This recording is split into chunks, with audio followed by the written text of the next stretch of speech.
Sometimes it's easy to live in the past. To get so caught up in memories that you escape reality.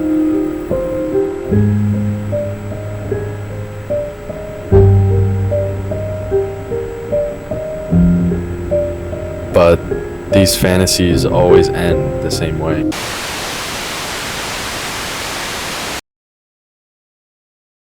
There are people that you'll meet in your lifetime that you can immediately tell will impact your life in ways that you can't imagine. That was definitely the case with this crew. We immediately clicked. I don't think they really knew it at the time, but I needed them. I was at my lowest. This campout was the first time I'd laughed in a long, long time. It was my first time meeting them, but they were quick to accept me into their group. I think I knew even then that these would be lifelong friends.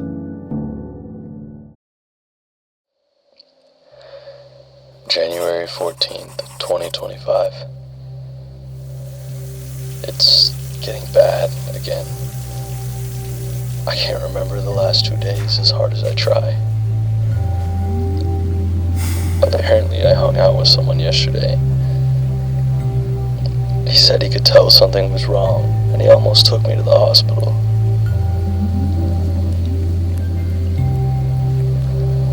I don't know how much longer I can live like this.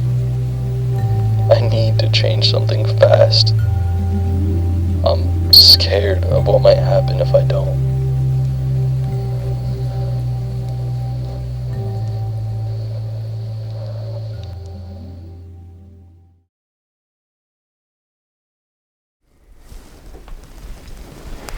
Yo.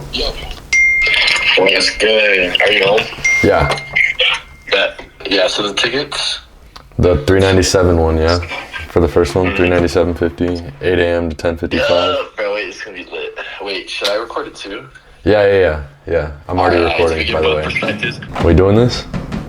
Yeah, we do it. Are you ready? Yeah, ready? Three, 2, 1. Things were pretty hard for me during this time. I was desperate to do something for myself, desperate to get out of this hole I dug myself into. All I knew is that I had to get out of there. So I sold everything I owned and booked myself one-way tickets to the trip of a lifetime. You see, the place I've always wanted to see the most was Patagonia. The incredible mountain range called to me in a way that I couldn't quite explain. But our first stop of this trip? Peru.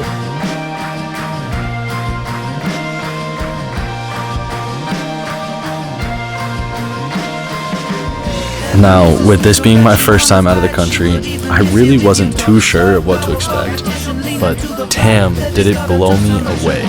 The streets were colorful, the people were lively, everywhere you looked, something was happening. And man, was it beautiful. The architecture, the ocean, the cliff sides, it was so different than what I was used to. Walking through these different cities was exactly what I thought I needed. It was the perfect escape from the darkness that had consumed me. I was so glad that my friends had come with. Every day was such a blast with them, staying in different hostels and meeting new friends every day. We're gonna go walking down the staircase. Giant staircase. But the nights weren't as fun. As soon as the sun went down and I was left to my own thoughts, the darkness reared its ugly head. It was hard to escape it. The past haunted me.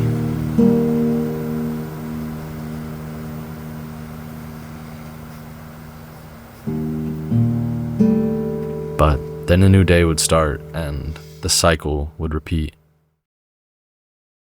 Mountains. We got mountains.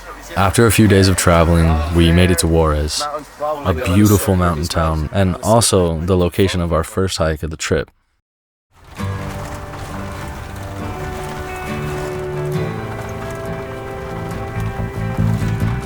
This is the Laguna 69 hike. Funny name, I know, but let me tell you, this hike was nothing to laugh at. Standing at just over 12,000 feet above sea level, the altitude really starts to get to you, especially when you're also dealing with a mild case of food poisoning. This was a challenging hike for sure, but man, was it beautiful. We were surrounded by clouded mountains on all sides with rivers and lakes that flowed through the trails. In between my bouts of stomach pain and lightheadedness, I made sure to really take in the beauty of what I was seeing.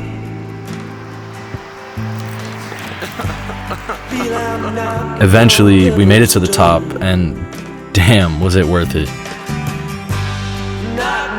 The color of this water was absolutely insane. Hands down, one of the prettiest lakes I've had the privilege of seeing with my own two eyes.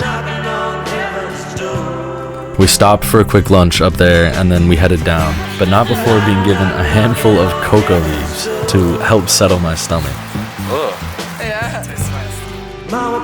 That night was one of the better nights of the trip. At this point, we had been traveling with a few of these people for a while now, through different hostels and cities, so we celebrated our last night together before me and the boys booked a last-minute trip over to the desert to begin our next journey. A couple hundred miles away from the mountains of Huaraz lies a desert oasis.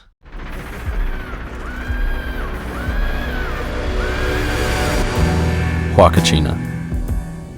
Hundreds of thousands of people gather here every year for one reason only.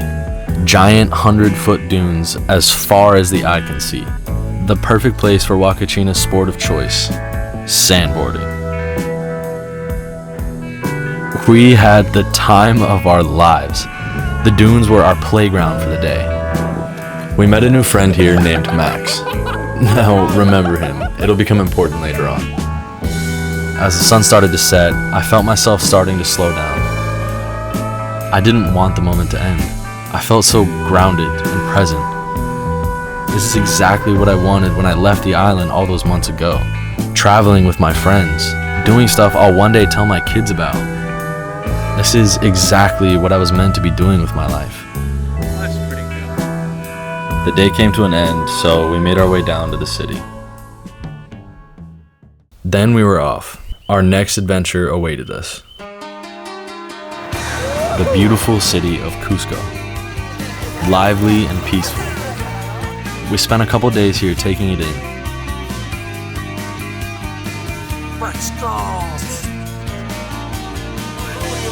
We just so happened to be there during the Cusco Carnival, so of course we joined in on the fun. Each of us getting our own foam gun, running around the square, and making memories we'll never forget. And man, was the hostel life nuts here in Cusco. It was a party every night. They even had tattoo artists on standby, waiting for these poor travelers to make drunken decisions to get one. Not that I did that, of course.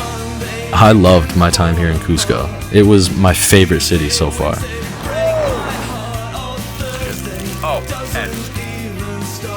I couldn't help but take in the sights and sounds.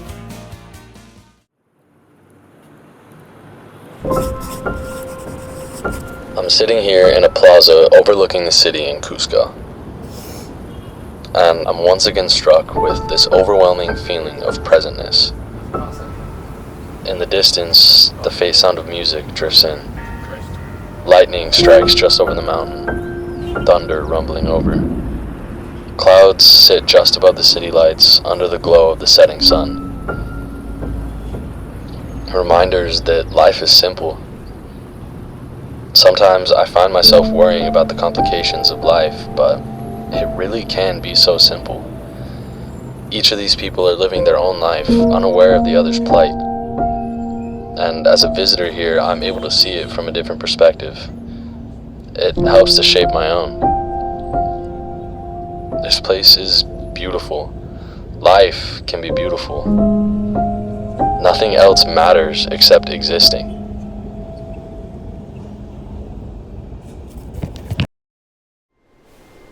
After Cusco, we were on our way to a little town called Aguas Calientes.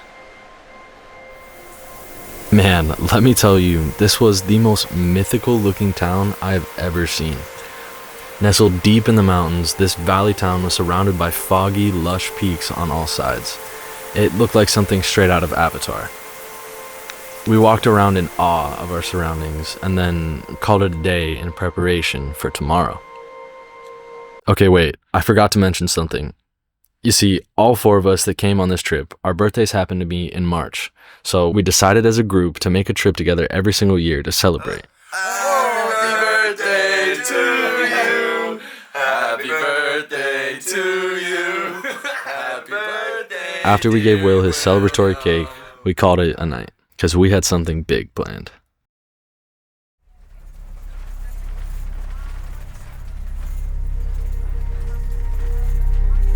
We'd been talking about this moment for weeks. Machu Picchu. It's funny, you see photos of this place your whole life. It's one of those places you see in textbooks and travel posters, but never actually imagine yourself standing in. And yet here I was, looking down at these ancient ruins. It was surreal. In a way, I felt like everything we'd done in Peru had been leading up to this. Every overnight bus, every city, every shared moment, it all built up to this view. And standing here, it felt like the trip had come full circle. As I walked around these ancient ruins, it was hard to wrap my head around how long they've been here. Every stone, every pathway, carved by people who lived entire lives, hundreds of years before I ever even existed. There's something humbling about that. Realizing how small your problems feel in a place that has lasted centuries. We spent the next couple hours taking it in, walking the trails, watching the clouds roll through, just letting the moment sink in. And before we knew it, it was time to head back down. Our time in Peru was coming to an end. 2 weeks of hostels, cities, mountains, and lifelong memories. The next morning, we said our goodbyes. Last time with the boys together in Peru. And me and Sam caught a flight south, all the way down to the bottom of the world. The air felt different the moment we landed. Colder, sharper, like we'd stepped into another world. You guys remember Max? Yeah, after only knowing him for maybe less than 8 hours, me and Sam somehow convinced him to come with us. So the 3 of us took a bus north to Puerto Natales, a small little fishing village caught between the ocean and the mountains. Puerto Natales was really something different. This little fishing village at the edge of the world was quiet, simple, and unbelievably beautiful. There was something about this place that just felt right. I remember thinking, if life ever slows down enough, this is where I'd want to end up someday. We spent the rest of the day by the ocean, watching the fishing boats roll in. But this place has a way of calling you deeper. Eventually, the stillness gave way to movement again. The closer we got, the wilder it felt. Patagonia. The word itself felt heavy, like a promise I'd made to myself a long time ago. This is the place I'd been dreaming of for years, ever since I saw that first photo. We would spend 3 days here, camping in the heart of the mountains. Torres del Paine. To this day, I still think it's the most beautiful place I've ever been. This place was filled with the most raw, rugged landscapes I've ever seen. Everywhere you looked was a painting come to life. We celebrated our first night here with a waterfall hike. Man, we were high on life that night. Like little kids on Christmas morning, running, jumping, laughing, screaming. Just having the time of our lives. Oh wait. Oh my gosh, I missed it. Damn it. It's my birthday. Let's go. Let's go. 2 strikes for the birthday. Let's go. I'm 20. Max, you hear? That's my birthday. Alright, he's asleep. bet. Happy birthday to you. Stop, bro. Keep going, though. Keep going. Where are the candles? Where are the candles at? Okay, well, thanks for watching, and we'll see you tomorrow at sunrise. Bye. And man, was he gifted with the most insane sunrise.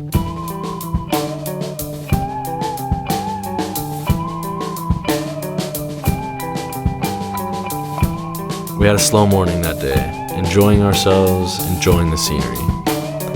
There was no service out here, so we were completely disconnected from the outside world, and man, was it so nice. We weren't worried about notifications, only what was right in front of us. Spending our birthdays in our own little bubble, down in the bottom of the world. It's quite chilly out here. We had some great talks that night, bringing us all a lot closer.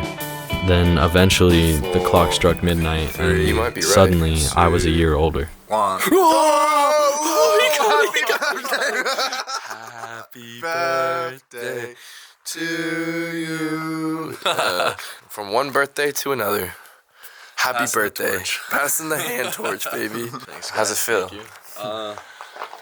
Actually, I'm not gonna lie. After this talk we just had, I'm feeling Good. better. I'm feeling pumped. I'm feeling. Let's save battery.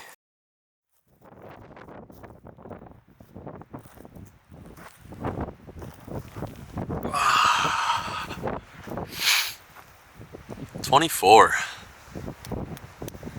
That sounds weird to say. A lot has happened to me this past year. This time last year, I was waking up in a hotel in Waikiki, surrounded by people that I don't speak to anymore.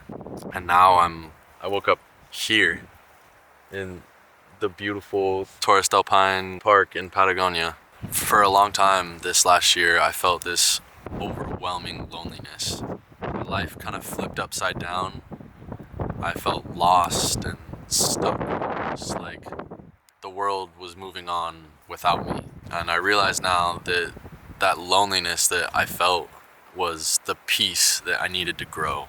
I'm sitting here deep in the Patagonia Mountains, glacial lake behind me, snow-capped mountains towering above me, and for the first time, this doesn't feel like the end. It really feels like the beginning. The seeker is lost because he is seeking. The very act of seeking implies that what you're looking for is elsewhere. Sometimes only by losing ourselves do we find that which was never lost.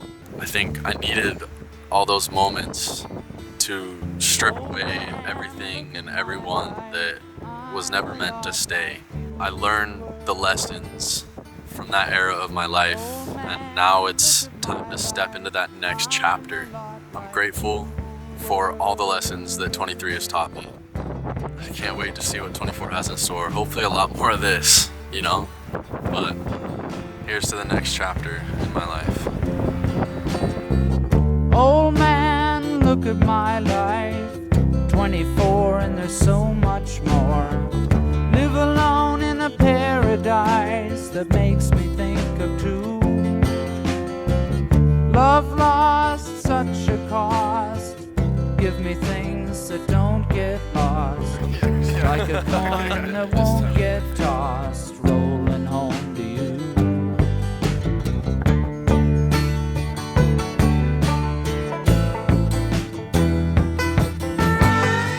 Oh man, take a look at my life. I'm a lot like you. I need someone to love me the whole day through. I want to look in my eyes and you can tell that's true.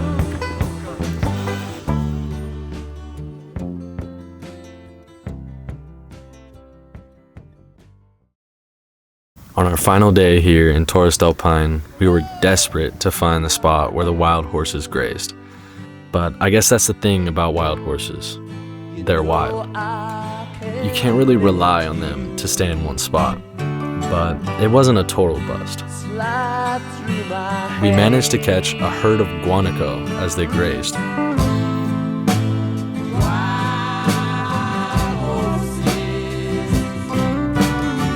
Now, not exactly the Rolling Stones experience I was hoping to have, but it was still great nonetheless.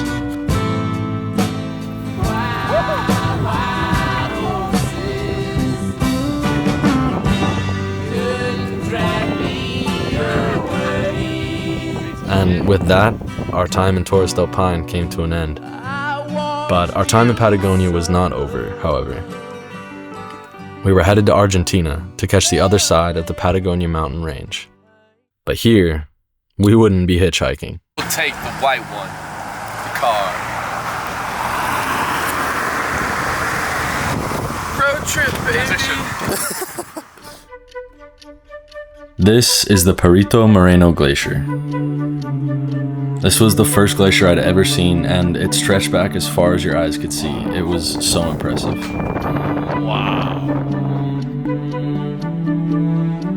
We spent the day taking it in, and then we pushed north, and eventually the incredible landscape that we would call home for the next week slowly came creeping up. As far as views go, I'd say this mountain range is pretty hard to beat. I mean, come on, look at that. Patagonia is a photographer's dream. We called it a night and checked into our hostel because we had a big day ahead of us. Where are we? We're currently about an hour away, about 2,000 feet climb away from Laguna de las Tres, which is the lake right under Mount Fitzroy. And we're just taking a breather because it's gonna suck. And the sun rises in about like an hour 15, so we're kind of on a time crunch, but we're gonna have a quick little snack, and then we're gonna start ascending our bodies to the lake of Mount Fitzroy.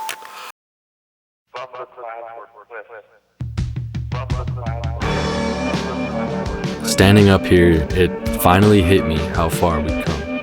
That's Patagonia, bro. We fucking made it to Patagonia. Not just the hike, but the whole trip.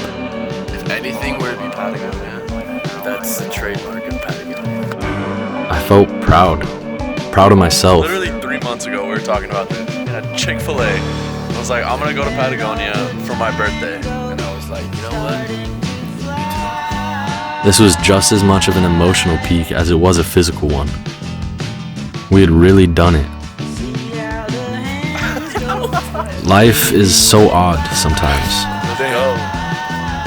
There was this strange dichotomy of falling in love with my new life while still grieving my old one. Joy and sadness sitting side by side. Not fighting, just existing. For a while, I thought these feelings couldn't coexist. That you had to let go of one before you could feel the other. But up here, it started to make sense. We had made it to Patagonia. At least what we had always imagined it to be. Standing there, I wasn't thinking about what was next. For the first time, I was just proud of where I was. Beautiful ass fucking hike.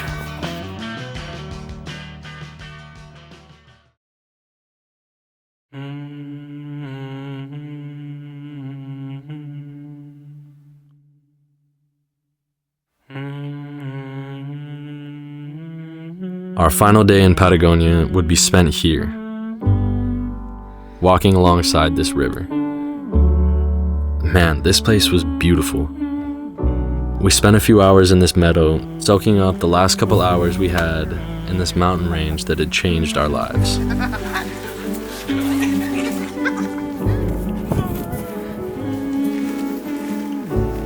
Another strange mix of feelings.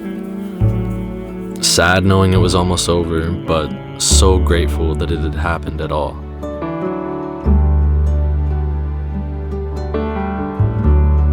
I kept thinking about how lucky I was to be here with these two. I don't think I could have asked for better people to share this with.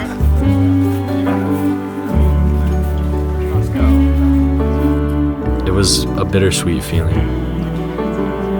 Trips end, moments pass, but some experiences stay with you, quietly shaping who who you become next.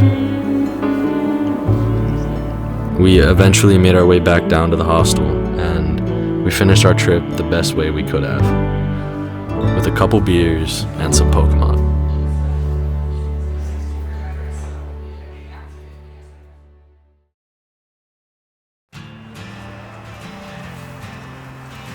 When I first came to South America, I think I was running from feelings that I didn't know how to sit with yet. I thought new places, new people, new experiences would be enough to fix what I was going through. But I think somewhere along the way, I realized that that wasn't the point. Drink your wine, smoke your weed, my brother. Let the heart love me. See, you can cross oceans, you can climb mountains, but if you don't change it from the inside, then nothing really changes at all. I wouldn't have changed anything that I went through, because this trip gave me something I didn't even know I was missing. What's happening for real? But if it's the drugs, the women, the wine, the weed, the love that took everything I owe, just take it all. Everything happens for a reason. I've said that before, but now it feels different. Like something I understand, not just something I repeat. Experience is what you get when you don't get what you want. And this experience shaped me in ways that I will be carrying for the rest of my life. I'm incredibly grateful for all of the places I saw, the people I met, and the moments that we shared. The laughter, the hard days, and the quiet walks. The feeling of being exactly where I was meant to be. Life isn't about escaping reality. It's about transforming it from the inside out. I don't know what's in store for me next, but I know that I'm ready for it now.